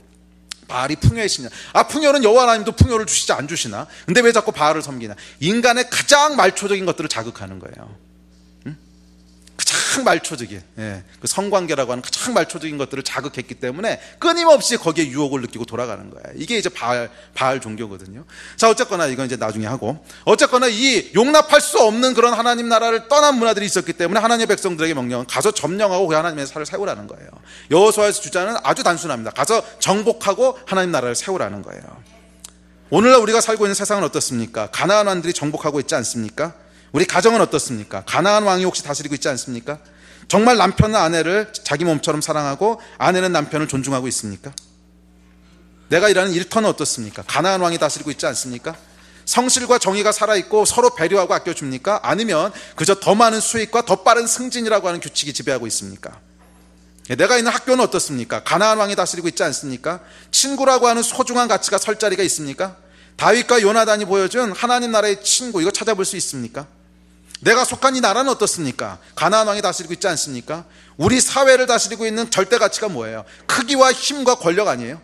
크기와 힘과 권력과 돈 이거 아니야? 여호수아 때뿐만이 아니라 오늘날 우리에게 준 땅도요, 가나안 왕들이 다스리고 있다는 거예요. 그래서 하나님께서 하나님의 백성들을 일으켜 세우셔서 가나안 땅을 정복하려는 거야. 7대 영역이라고 하는 건 약간 대충 구분해 놓은 거고, 뭐 8대 영역이 됐든 70대 영역이 됐든 하여간 모든 영역 가운데 들어가서 뭐 하라는 거예요? 거기를 정복하고 하나님의 나라 세우라는 거야. 이게 왕의 데스티니라는 거예요. 아멘. 여러분이 다스려야 될 땅을 차지하십시오. 여러분이 다스려야 될 땅을 정복하십시오. 여러분이 어디로 부르심을 받았다면 그 영역 가운데로 들어가서 거기에 가나안 땅들을 몰아내라고, 가나안 왕들을 몰아내라고.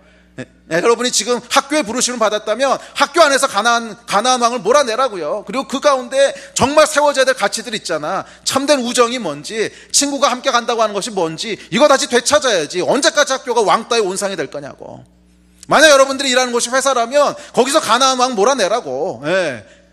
경쟁과 그다음에 이익과 술수와, 아니 이게 아니고 정말 하나님이 함께 일하도록 주신 일터 공동체는 정직이 살아있고 성실하게 일하고 서로 아껴주고 배려하고, 이게 다시 살아내야 될 거 아니야. 여러분이 부름받은 곳이 가정이라면 가나안 왕 몰아내라고. 거기에 정말 남편은 남편으로 사용을 받고 아내는 아내로 사용을 받고 자녀들은 하나님의 말씀대로 이제 양육을 받을 수 있는 이 하나님의 나라가 세워져야 될 거 아니야. 이것이 우리에게 주신 사명이라는 거예요. 이 땅이 우리에게 있다는 거예요. 이 땅을 정복하고 다스려야 된다는 거예요. 할렐루야. 여러분 어떻게 하고 싶으세요? 이 땅을 정복하고 다스리고 싶으세요? 그런 여러분이 되시기를 주의 이름으로 축복합니다. 이게 여호수아 전쟁이고요, 이게 2015년대에 주는 확장이에요. 할렐루야. 자, 그런데 이 여호수아서가 주고 있는 아주 중요한 메시지가 있습니다. 그건 뭐냐면 이 확장을 위해서는 전쟁이 있다는 거예요. 돌파가 필요하다는 거예요. 왜? 가나안 왕이 차지하고 있으니까. 그래서 이 확장은 저절로 일어나는 게 아니라는 거예요. 뭘 통해서 일어나요? 돌파를 통해서 일어나요. 방해가 반드시 있다는 거야. 저절로 되지 않는다는 거야.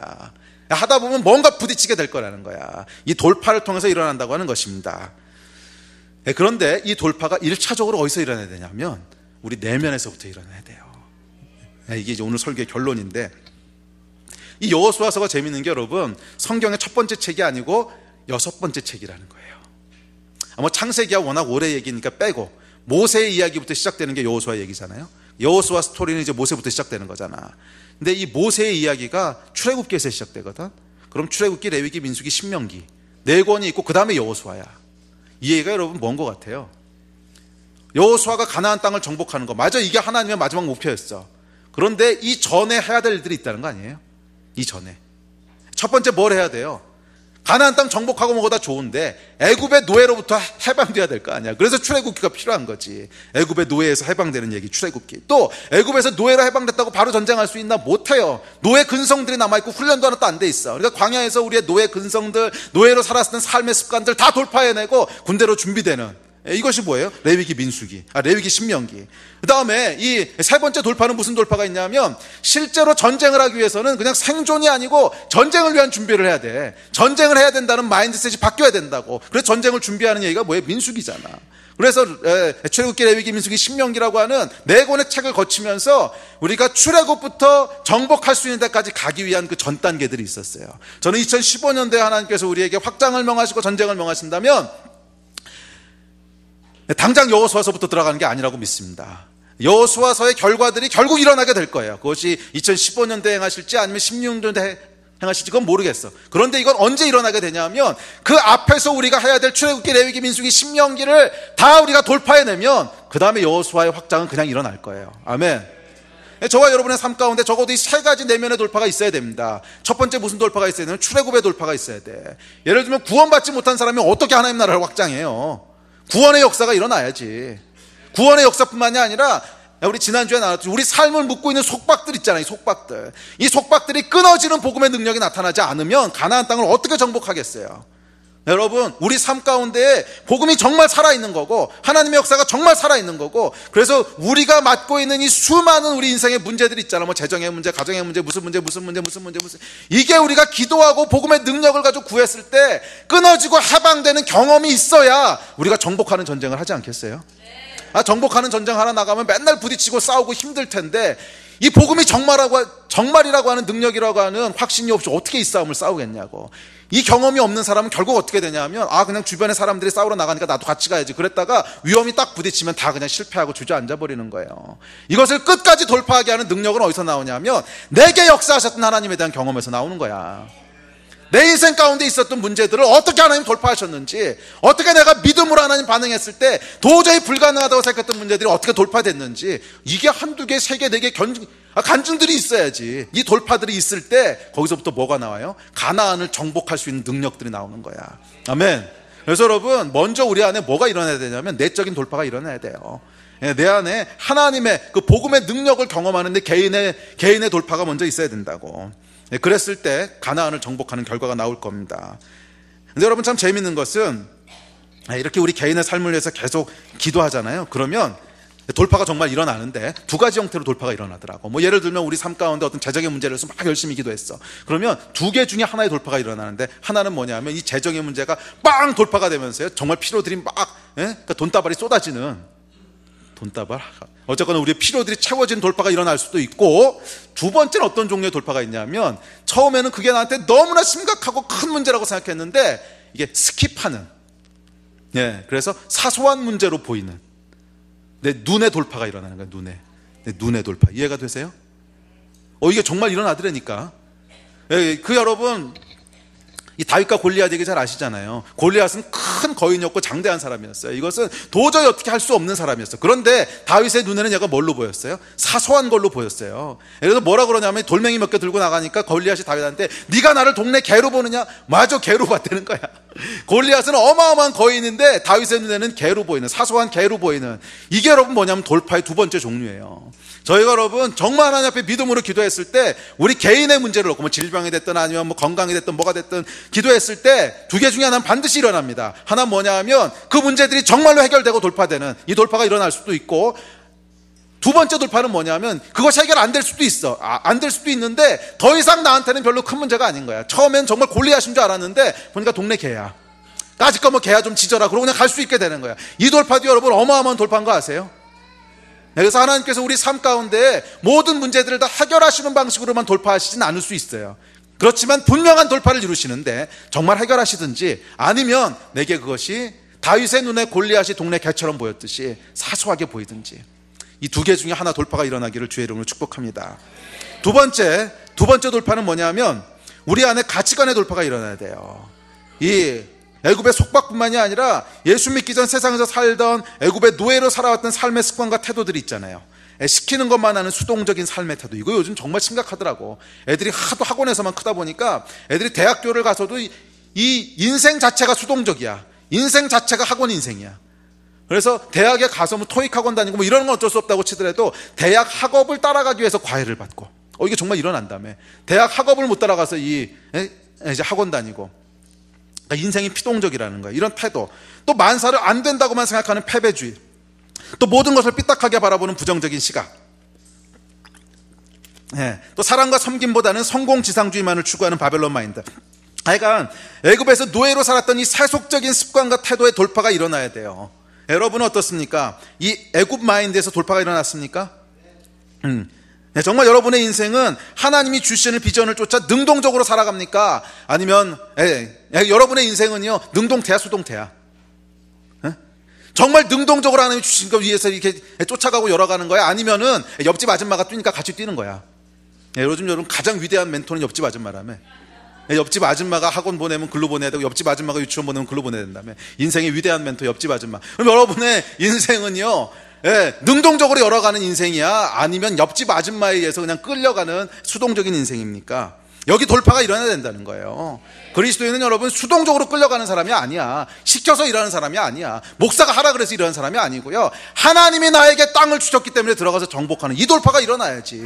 내면에 이 돌파가 일어나지 않으면 아무리 신앙생활 해봐야 결과 안 나와. 아멘. 예. 여러분 인생은 뭐예요? 능동태야, 수동태야? 대답해 빨리. 능동태야, 수동태야? 예? 그냥 개 끌려다니지 질질 끌려다닐 거야? 아니면 진짜 하나님 앞에서 능동적으로 살아갈 거야?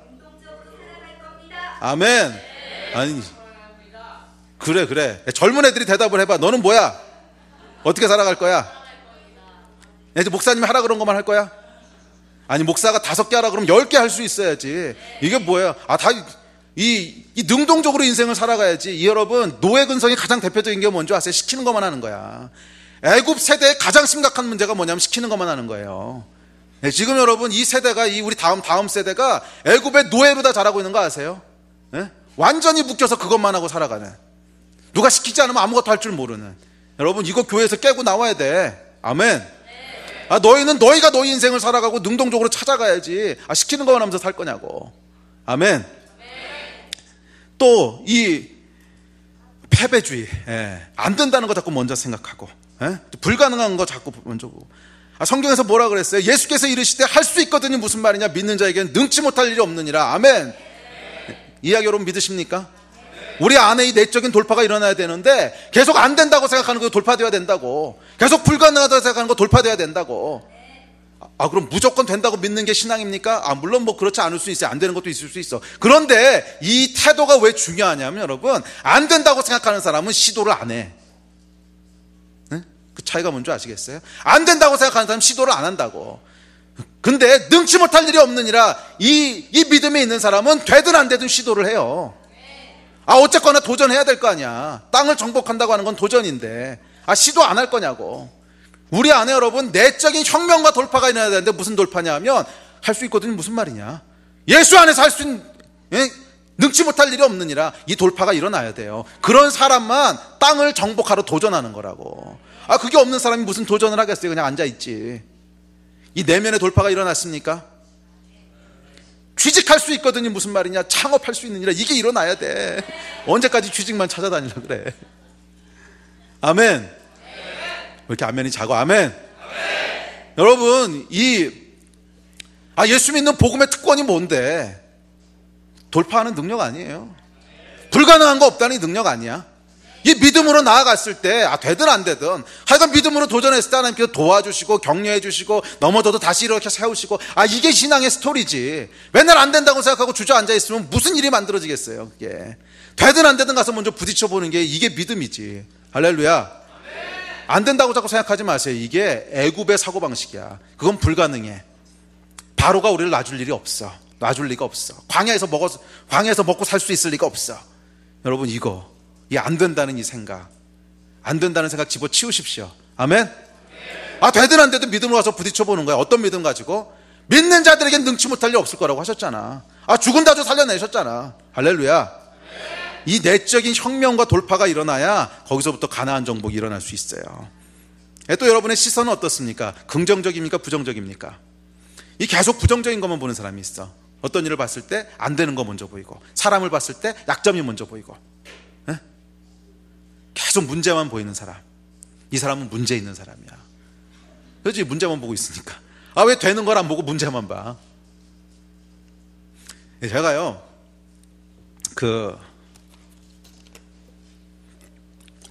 목회한 지 15년 됐잖아요. 근데 제가 15년 동안 모든 설교를 다 이렇게 타이핑 하거든요. 15년치 설교가 농담도 안 빼놓고 다 있어요. 많아.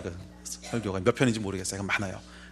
1년에 한 50편씩 하니까 500편, 750편 정도 되겠네. 근데 그 중에서 뭐 반복한 거 조금 있고 일단 600~700편은 될 텐데, 이 과거의 설교 무슨 설교였는지 궁금하잖아요. 이렇게 돌아볼 때가 있어요. 돌아보면 굉장히 달라요. 지금이랑. 가장 큰 차이가 뭔지 아세요? 가장 큰 차이가 관점이 바뀌었어. 제가 초창기 때 했던 설교는요, 굉장히 부정적이에요. 근데 아마 여기서 쭉 저하고 같이 있었던 분들은 잘 못 느끼실 거야. 이렇게 조금씩 변했으니까. 제가 처음에 했던 설교는요, 굉장히 비판적이에요. 그러니까 그렇게 살면 안 된다, 너. 너 천벌 받는다. 네. 굉장히 비판적이야. 그래서 그 설교를 제가 요즘 이렇게 읽고 있으면 막 얼굴이 화끈거려. 이 설교 듣고 있는 사람은 굉장히 부끄러움을 느꼈겠다. 막 살기 싫은 생각이 났겠다. 근데 15년 지나면서 제 안에도 이 변화들이 일어났잖아. 근데 어떤 변화와 돌파가 일어났냐면 이 시선의 변화가 일어난 거예요. 물론 아직 완전하진 않겠지만, 지금도 좀 변하고 있는 중이지만 하여간 15년 전하고 많이 달라졌어요. 이건 설교 읽어보니까 알겠더라고. 훨씬 긍정적이 됐어요. 안 되는 거? 안 되는 거 계속 보고 있어봐야 뭐가 나오겠어. 되는 거 보자고. 되는 거. 할 수 없는 거? 할 수 없는 거 계속 보고 있어봐야 뭐야. 어차피 못하는 건데. 할 수 있는 거 보자고. 사람도 여러분 단점들 다 있지. 근데 단점만 보고 있으면 쓸 수 있는 사람 아무도 없어요. 안 돼도 그냥 조금 잘하는 거 있으면 그거 믿고 가보자고. 근데 그러다 사고 치면 그 다음에 그만두지 뭐. 이 여러분, 우리 안에 어떤 돌파들이 일어나야 되냐면 관점의 돌파가 일어나야 돼요. 관점에. 자꾸 안 된다, 삐딱하게 이게 문제고 저게 문제고, 이게 문제고 저게 문제고 하면요 결국 문제에 빠져요. 아무 돌파도 안 일어나. 여러분, 이 백성들이 말이에요, 이스라엘 백성들이 출애굽했을 때 근거 없는 거로 불평했던 거 아닙니다. 진짜로 바로가 보내줄 리 없었고요. 진짜로 광야에서 물 큰 문제였고요. 진짜로 광야에서 고기 못 먹는 거 큰 문제였어요. 이 만나의 성분이 뭔지 모르겠지만 탄수화물이었던 것 같은데 단백질 섭취를 좀 해야 될 거 아니야. 탄수화물 계속 먹으면 사람이 어떻게 되겠어. 그러니까 이제 고기 좀 달라고 한 거고, 뭐 큰 잘못한 거 아니었어. 근데 이 사람들의 관점이 뭐였냐면 관점이 계속 삐딱한 거야. 계속 네거티브한 거야. 이것 때문에 안 되고 저것 때문에 해도 불평하고 원망하고, 너 때문에 그렇고 너 때문에 그렇고 모세 때문에 그렇고 아론 때문에 그렇고, 이거 가지고는 아무 돌파도 안 일어난다는 거예요. 아니 그게 왜 모세 때문이가 아론 때문이야? 하나님이 위대한 역사를 하시려고 우리를 지금 실현에 단련시키시는 거지. 하여간 이 관점의 돌파가 일어나야 돼. 여기 여러분 부정적인 관점이 있으신 분이 있다면 그게 여러분 영적인 주소예요. 여기서부터 돌파가 일어나야 돼. 아멘. 우리 아내 때문에 그렇고, 아내 때문에 그러면은 네가 잘해. 네가 그럼 아내가 바뀔 거 아니야. 우리 남편 때문에, 남편 때문에 그러면 전도해. 그럼 남편이 바뀔 거 아니야. 우리 자식 때문에 그렇고, 자식 놓고 하나님 앞에 중보해. 그럼 자식 바뀔 거 아니야. 이게 마치 뭐하고 똑같냐면 모세 때문에 그렇고 뭐 때문에, 이게 우리의 어떤 태도가 돼버린 거야. 응? 자꾸 다른 사람한테 핑계대고 손가락질하고. 여기 돌파가 일어나야 돼요. 무슨 돌파? 그러니까 이게 노예 근성이에요. 노예 근성. 여기서 돌파가 일어나야 돼요. 어떤 돌파? 감사하는 돌파. 어떤 돌파? 기뻐하는 돌파. 데살로니가전서에 뭐라 그랬어요? 항상 기뻐하라, 쉬지 말고 기도하라, 범사에 감사하라. 이것이 그리스도 예수 안에서 너희를 향한 하나님의 뜻이니라. 상황이 꼬여도 할렐루야 감사합니다. 어려운 일이 생겨도 기뻐합니다. 뭔가 뜻이 있으시겠죠. 누가 이제 속 뒤집어진 일이 생겨도 그 인간 때문에 감사합니다. 이 돌파가 일어나야 되는 거야. 이 돌파가.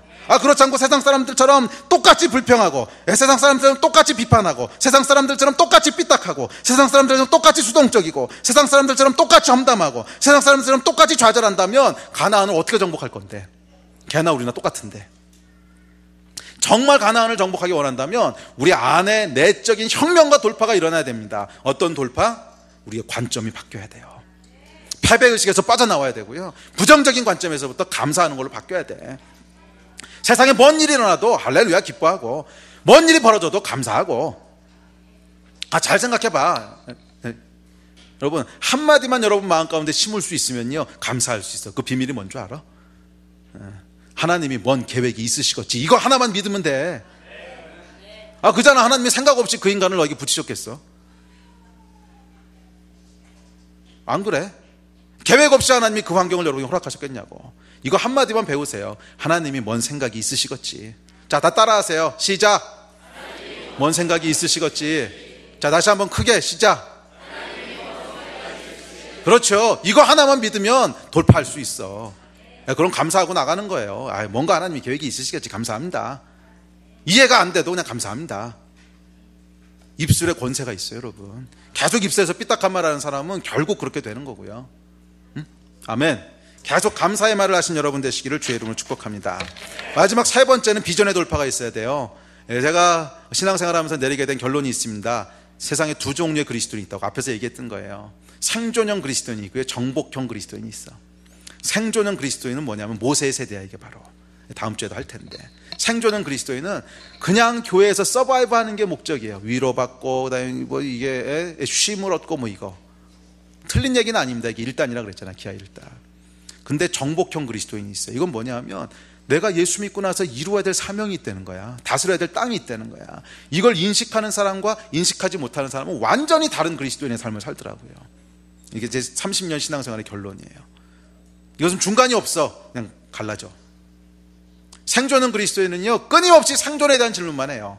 어떻게 하면 더 쉼을, 어떻게 하면 더 위로를, 어떻게 하면 더 물론 우리 삶 가운데 실질적인 어려움이 있다는 거 제가 알아요. 이거를 내가 부인하다는 거 아닙니다. 그렇지만 아까 말씀드렸듯이 내 삶에 정말로 한계가 있어서 묶여 있다면 오케이, 좋아요. 제가 앞서 그 장로님 말씀드렸듯이 우리 자녀가 정말로 내 24시간 나의 삶을 평생 요구한다, 그럴 수도 있어. 그럼 우리가 다른 사명 어쩌고저쩌고 하나도 못할 수 있어. 하지만 우리의 내적인 혁명은 일어날 수 있잖아.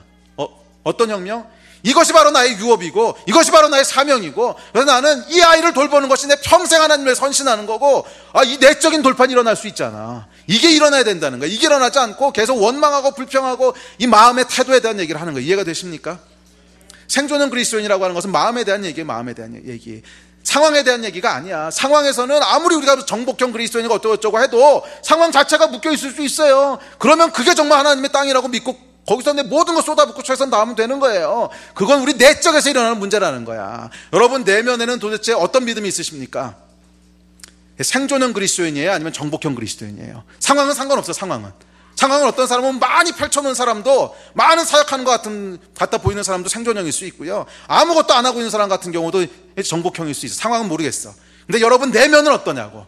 내 안에 정말 내가 통치하고 다스려야 될 하나님 나라를 세워야 되겠다고 하는 이 믿음의 돌파가 일어난 사람들입니까? 아니면 그냥 교회는 단순히 위로받고 형제먹으러 어쩌고 이겁니까?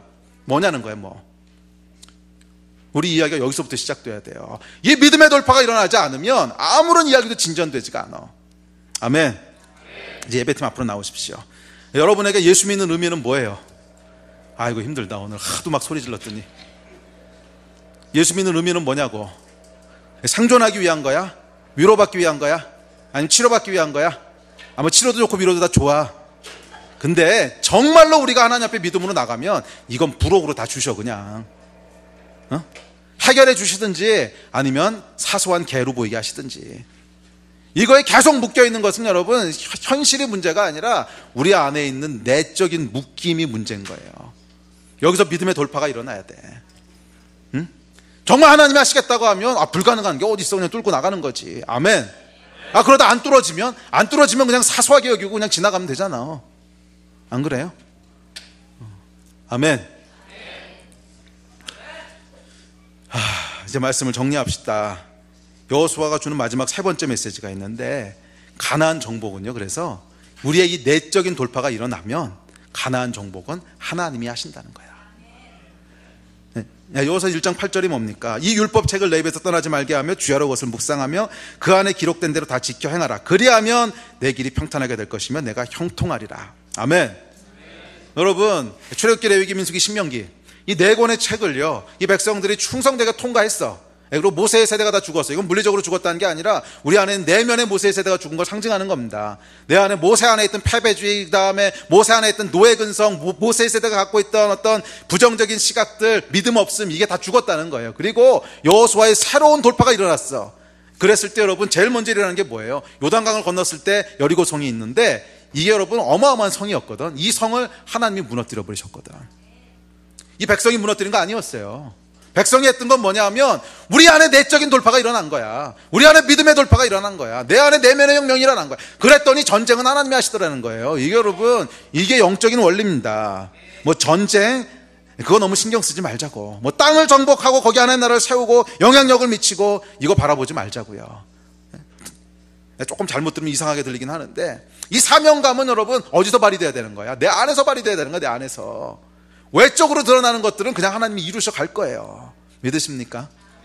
그래서 어떤 사람은 정말 나에게 주신 이 가나안 땅은 뭐라 그랬어? 평범하고 초라한 땅. 거기에 그냥 최선을 다해서 쏟아부을 때 하나님께서 정말 높은 자리로 높은 자리에 올라가게 하셔서 거기서 더 큰 영향력을 미치게 할 사람도 있고, 또 어떤 사람은 그렇게 쏟아붓는 것 자체가 하나님의 영광이기 때문에 계속 그 자리에서 쏟아붓다 하나님께서 인생을 마치게 할 수도 있고, 이건 I don't care, I don't mind. 그건 그냥 하나님이 알아서 하시는 거고, 우리가 정말 쏟아부어야 될 건 뭐예요? 겉으로 드러나 보이는 결과를 이루기 위한 그 노력이 아니라는 거야.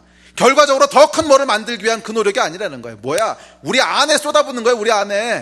우리 안에 출애굽의 돌파가 일어나고 우리 안에 노예 근성이 해방되는 이 패배주의로부터 돌파가 일어나고, 우리 안에 하나님의 나라의 비전을 향한 돌파가 일어나고, 그래서 내가 그냥 단순히 생존하기 위해서 사는 것이 아니고, 아무리 작은 일이든 아무리 평범하고 보잘것없는 일이든 이게 내 가나안이라면 거기에 정말 하나님의 열정을 가지고 쏟아붓고 정말 하나님 나라의 비전을 가지고 그 일들을 행하고, 이 돌파가 일어났을 때 외적으로 보이는 가나안 정복은요, 하나님이 하실 겁니다. 아멘. 네. 이 확장이 여러분 일어나는 거 기대되지 않으세요? 2015년도에 저에게 주신 마음은 이거예요. 이 확장이 일어날 거라는 거예요. 근데 그게 일어나려면 우리 안에 먼저 뭐가 일어나야 돼? 내면의 확장이 일어나야 돼. 내면의 돌파, 믿음의 돌파. 안 된다고 하는 거 아니야, 된다고 하는 믿음의 돌파. 삐딱하게 보던 거 아니야, 정말 감사하는 믿음의 돌파. 네. 불가능하다고 생각하는 거 아니야, 하나님이 해결할 수 있다는 믿음의 돌파. 이 내적인 돌파가 일어나야 돼요. 아멘. 자리에 좀 일어납시다. 이 일 놓고 우리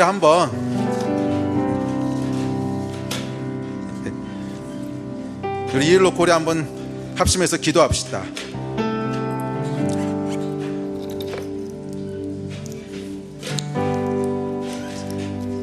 기도하실 때, 하나님 그렇습니다. 저희가 왕 같은 제사장인 거 믿습니다.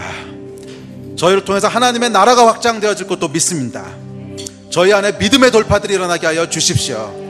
저희 안에 출애굽의 돌파가 일어나게 하여 주시고, 저희 안에 모세의 세대에서 여호수아 세대로 넘어가는 돌파가 일어나게 하여 주시고, 패배주의가 무너지게 하여 주시고, 부정적인 생각들이 뚫어지게 하여 주시고, 골리앗이 동네 개처럼 보이는 하나님 이 돌파들이 일어나게 하여 주십시오. 우리 하나님의 놀라운 영광스러운 나라가 평범한 가나안 땅에 세워지는 역사가 있게 하여 주십시오. 그 일을 위해 제가 다시 한번 하나님 변신하고 기도하오니 성령님 역사하여 주십시오. 우리 이 마음 가지고 주여 3번 같이 부르시고 합심해서 기도하겠습니다. 주여